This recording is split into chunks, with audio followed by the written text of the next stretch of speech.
Bonjour à tous et bienvenue pour la suite de notre parcours autour du Sacré-Cœur et de ces révélations de Jésus à Sainte-Marguerite-Marie à Paray-le-Monial. Là où Jésus a demandé la fête du Sacré-Cœur, nous nous approchons de célébrer cette fête du Sacré-Cœur. Après une première partie où nous avons contemplé l'amour de Jésus pour Marguerite-Marie et pour nous, je t'aime passionnément. Dans la deuxième apparition que nous avons commencé à méditer hier, nous avons vu cette réponse d'amour. Jésus nous propose d'être dans la gratitude. Vous voyez, Jésus qui désire combler le cœur des hommes et les hommes n'en ont pas envie. Pour reprendre une expérience, peut-être dans la parole de Dieu, nous pourrons prendre ce texte de Jean 4, la rencontre avec la Samaritaine. Si tu savais le don de Dieu, c'est toi qui m'aurais demandé, je t'aurais donné l'eau vive. Vous voyez, Jésus veut combler le cœur des hommes, mais va-t-on demander cette eau vive? Alors aujourd'hui, pour entrer dans ce chemin, eh bien, nous allons approfondir justement ces trois demande que Jésus fait à Marguerite-Marie, ce qu'on appelle les démarches populaires, les démarches très concrètes de la dévotion au cœur de Jésus. Vous comprenez, dévotion, c'est pas seulement des gestes à accomplir, c'est un amour, c'est une réponse d'amour au feu de l'amour de Jésus. Alors Jésus dit, pour suppléer aux ingratitudes des hommes, eh bien la première chose que je te demande, c'est de communier autant que l'obéissance te le permet.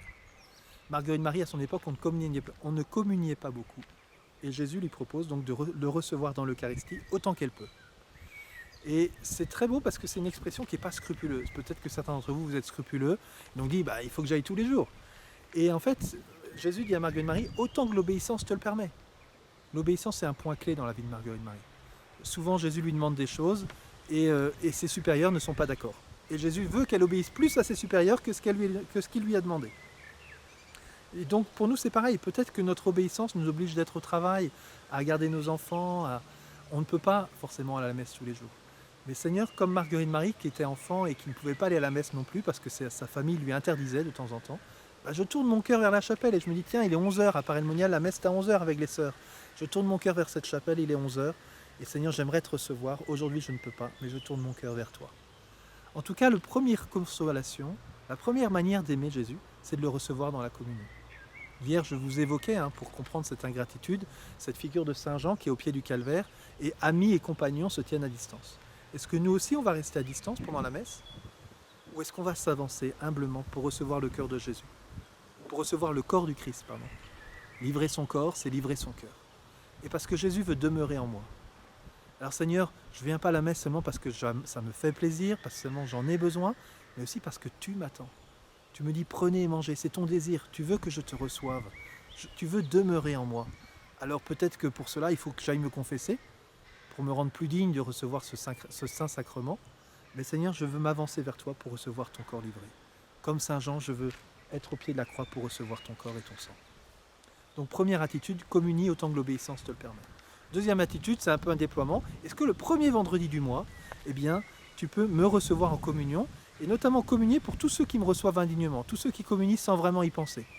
On a vécu un long temps de confinement, l'occasion de reméditer sûrement sur nos communions, et toutes les fois on va communier sans vraiment y faire attention. Et aujourd'hui on en avait un grand désir, on en a un grand désir, et on peut maintenant revenir à la table du Seigneur, et peut-être demander la grâce de vivre ces temps dans une vraie gratitude.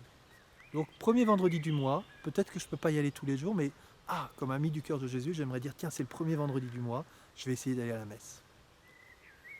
Par amour du Seigneur. Le vendredi, c'est le moment où on fait mémoire justement de la mort du Christ, de son côté transpercé. Et donc là, aujourd'hui, je veux marquer cela et essayer d'avoir une messe. Vous voyez, l'Église ne nous demande pas cela. L'Église nous demande d'aller à la messe le dimanche et aux grandes fêtes. Il y a comme un bonus, c'est un bonus d'amitié. Moi, j'expérimente dans ma vie personnelle que mon chemin spirituel a grandi quand je suis sorti seulement des sentiers battus. Et notamment quand j'étais jeune, où je me suis permis d'aller à la messe en début de semaine, qui n'était pas une messe demandée par l'Église. Et là, l'amitié avec le Christ a grandi. En tout cas, découvrir cela, cette grâce du premier vendredi, peut-être de cette gratuité pour le Seigneur. Seigneur, je te donne cette messe par amour pour toi, comme ami. Et en réparation de tous ceux qui ne t'aiment pas, encore une fois. Troisième demande, elle est plus compliquée. Jésus dit, est-ce que tu peux vivre l'heure sainte? Ça veut dire, est-ce que le jeudi soir, entre 11h et minuit, tu peux te lever de ton lit, te prosterner au pied de ton lit, pour vivre avec moi l'agonie? Et Jésus dit ces paroles, je vais te faire vivre la mortelle tristesse que j'ai vécue au Jardin des Oliviers. Alors vous me direz, commercialement, c'est pas très vendeur. Tu vas faire quoi le jeudi soir? Mortelle tristesse. C'est où ça? C'est au pied de ton lit? Ah oui, c'est pas une nouvelle série, non, c'est au pied de ton lit. Et c'est de vivre en communion avec l'agonie de Jésus. Alors, pour comprendre cela, eh bien, il faut comprendre justement la réciprocité de l'amour. Vous voyez, aller à l'hôpital, c'est pas très marrant. Pourtant, quand mon ami est à l'hôpital, ma joie, c'est d'être avec lui. Vous voyez, on préfère forcément aller se détendre, aller faire autre chose. Mais si mon ami est là, quelle joie d'être avec mon ami. Et Jésus me dit, bah, tu vois, je suis à l'agonie là, et justement, Pierre, Jacques et Jean, ils dorment. Je suis tout seul. Je vais être accusé, jugé, mis à mort. Est-ce que toi, Marguerite Marie, tu veux bien veiller 1 heure avec moi? Un pèlerin me disait, moi j'aime bien l'heure sainte, parce que c'est pas 1 heure où je demande des choses, c'est 1 heure où je suis là pour Jésus. Vous voyez, je suis là, Seigneur, comme un ami. Et vous voyez, c'est comme si Jean était au pied de la croix et commence à dire, Jésus, tu as pensé à mon héritage? C'est un peu décalé quand même. Bah non, Seigneur, je suis là pour être avec toi. Et ma joie comme ami, c'est d'être avec toi dans cette heure. Et c'est une heure difficile pour toi, c'est l'heure de ton agonie. Et donc peut-être que ce ne sera pas le moment des grandes consolations. Peut-être qu'il y a des moments, des choses qui vont me remonter dans le cœur et que je vais t'offrir simplement. Mais toi, tu es agonisant et moi, je vais être avec toi. Rassurez-vous, vous n'allez pas suer des gouttes de sang comme Jésus l'a fait. Mais rentrez dans cette heure pour Jésus, sans rien demander. 1 heure où on ne demande rien au Seigneur, mais où on se plaît être avec lui. Et Jésus dit, tu le feras pour supplier à l'abandon de mes apôtres, et puis en demandant miséricorde pour les pécheurs. Voilà. Alors, je ne déploie pas. Si vous venez à Paris Mondial, on aura l'occasion de déployer ça plus largement.